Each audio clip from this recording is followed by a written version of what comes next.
Mais que se passe-t-il du côté de Novak Djokovic? Après avoir perdu en 3-7 face à Lorenzo Musetti en huitième de finale de Monte-Carlo, Djokovic inquiète encore une nouvelle fois en perdant cette fois-ci en deuxième tour de Banja Luka face à Dusan Lajovic.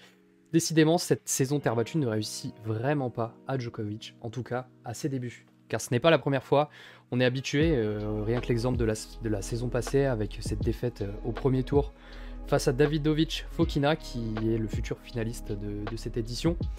Mais aussi à Belgrade, où le tournoi où il est, Djoko est dans les petits papiers, c'est son frère qui gère. Il est aussi sponsor majoritaire, comme c'est le cas ici à Banja Luka.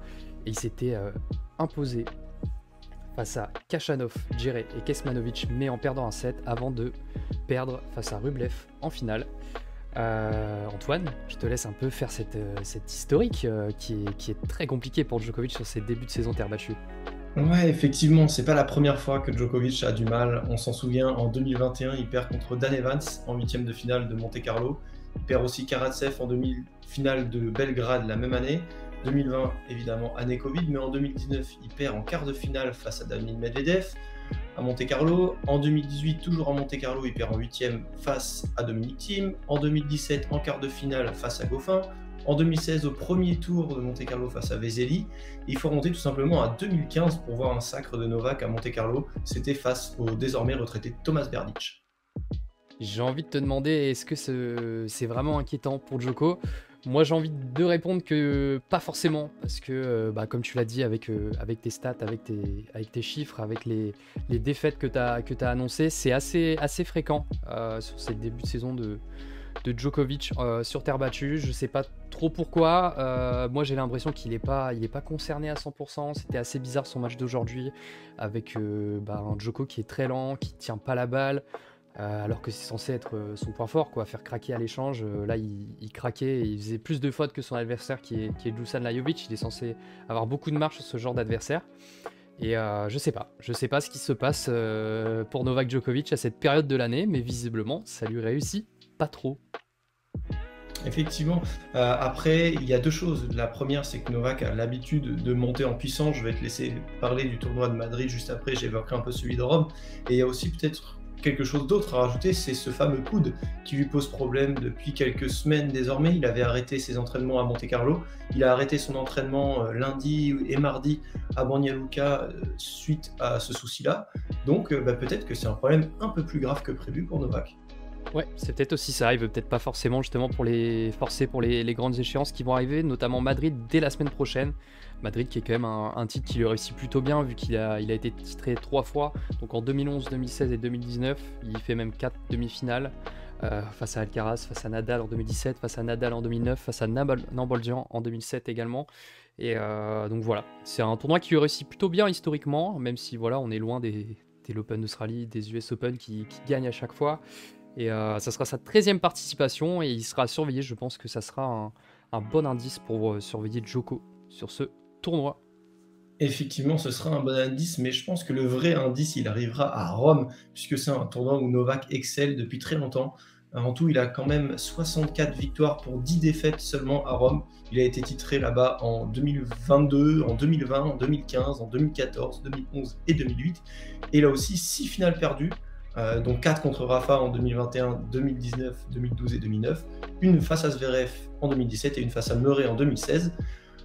En résumé, c'est tout simplement 12 finales en 16 participations. Si on enlève Rafa, la dernière défaite de Novak à Rome, ça remonte tout simplement à sa finale face à Zverev en 2017. Et sa dernière élimination avant les demi date de 2013 et c'était une nouvelle fois face à Berdych. Et voilà, donc on jettera un coup d'œil sur notre Novak Djokovic, notre numéro 1 mondial préféré, sur les semaines à venir, car Roland Garros approche. Et en parlant de Madrid qui approche à grands pas, on aura la surprise, 2 Français ont été invités en qualification. Arthur Cazot, le jeune Français de 20 ans qui est entré dans le top 200 il y a seulement quelques jours, je pense une dizaine de jours. Et on aura aussi Benoît Paire qui fait son retour à Madrid après une très belle année. L'année passée à Madrid, il avait passé les qualifications en battant Nakashima et Coria juste avant de s'incliner en 3-7 face à Diego Schwartzmann.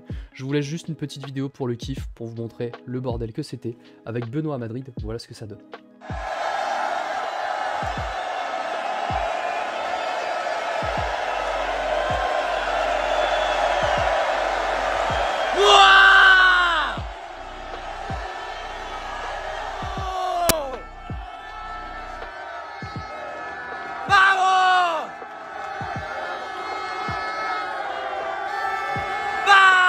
Et en dehors de Per et Caso, 3 autres joueurs ont eu des wildcards pour ce tournoi de Madrid. Le premier, c'est à sa grande habitude l'agence IMG qui bénéficie et qui organise le tournoi de Madrid, qui a décidé d'inviter Emilio Nava. Ensuite, on aura le jeune espagnol Daniel Rincon qui sera invité en qualification quand son compatriote Landaluce a été invité pour le main draw. Et enfin, la dernière wildcard, et c'est une sacrée surprise, c'est Reda Benani, le tout jeune Marocain, qui sera en qualification. Il avait réalisé une grosse surprise il y a quelques semaines à Marrakech en battant vite Kopriva au premier tour des qualifications avant de s'incliner face à Vavasori. Et il a seulement 16 ans et déjà une wildcard en qualif de Master 1000, c'est assez énorme pour Reda. Et en effet, Landaluce qui sera wildcard sur le main draw, le dernier vainqueur de l'US Open Junior, il sera accompagné de Shelby, le Jordanien, qui est un chouchou de l'académie de Rafa, et ils seront accompagnés par Dominic Thiem, et il y aura encore 2 wildcards à distribuer à l'heure où on vous parle. Ces wildcards qui seront à distribuer assez vite car le tournoi commence bientôt.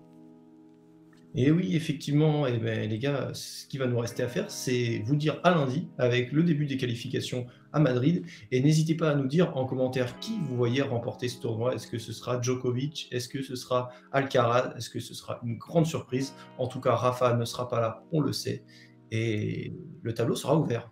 Et voilà les gars, c'est la fin de cette vidéo. C'est un tout nouveau concept qui s'appellera le tour, où on fera un petit peu, comme son nom l'indique, le tour de l'actu. Donc voilà, n'hésitez pas à mettre votre petit sub, à lâcher un petit like et à partager autour de vous. On va essayer de vous faire de plus en plus de contenu sur YouTube. Je peux vous dire que le tour, vous allez le voir assez souvent. Donc voilà, n'hésitez pas, allez, abonnez-vous et bisous à tous.